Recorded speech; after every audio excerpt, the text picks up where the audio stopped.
Message. He's not here anymore. Ma'am. My kid's not here. He's dead because of him. He ruined my life. I'd like him to go to hell and rot there forever. Ma'am, come on. No, you know what he told everybody in court? They need to be held accountable for their actions. You need to be. Do you remember me? Do you remember me? Do you remember my son? An all-star wrestler? He's good. He shot himself in the heart. Let's go. You scumbag. A heartbroken mother lashing out at former judge Mark Chivarella. Her son, an all-star wrestler, killed himself after being sent to a juvenile detention facility for a minor drug offense, an action that lined Chivarella's own pocket. Sandy Fonzo, the mother you just saw, she joins me now live. That's her son right there. Sandy, tell us how you're doing, first of all.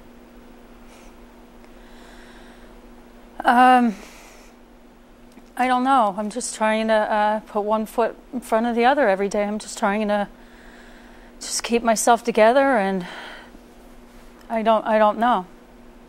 You don't know. My son was my life, and that's all I had, and now it's gone. So I don't have that same life. I exist right now. How did your son first come in contact with Chivarella's court? He was 17, and he was going into his senior year of high school.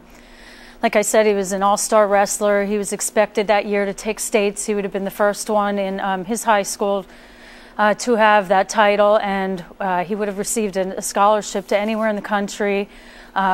And right before school started, he just started hanging with a different crowd, and he was staying out later. He, was pushing the limits, and it just went on for a while.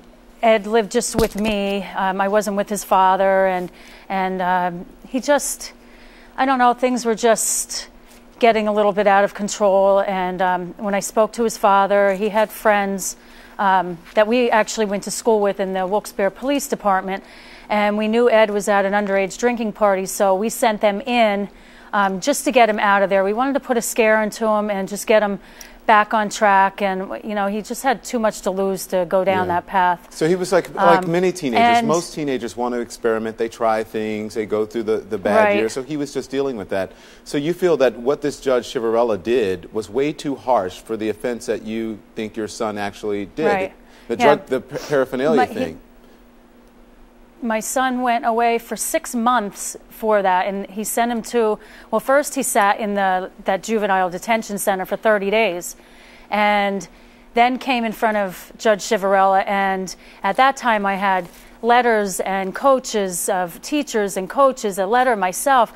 My son cried. He just, I just want to go back to my life. I want to wrestle. I want to get back to my life. And he wanted to send him. He told him he had a drug and alcohol problem, so he needed more help. Sent him to a boot camp, which he was in with all inner city kids, murderers, gang members, arsonists.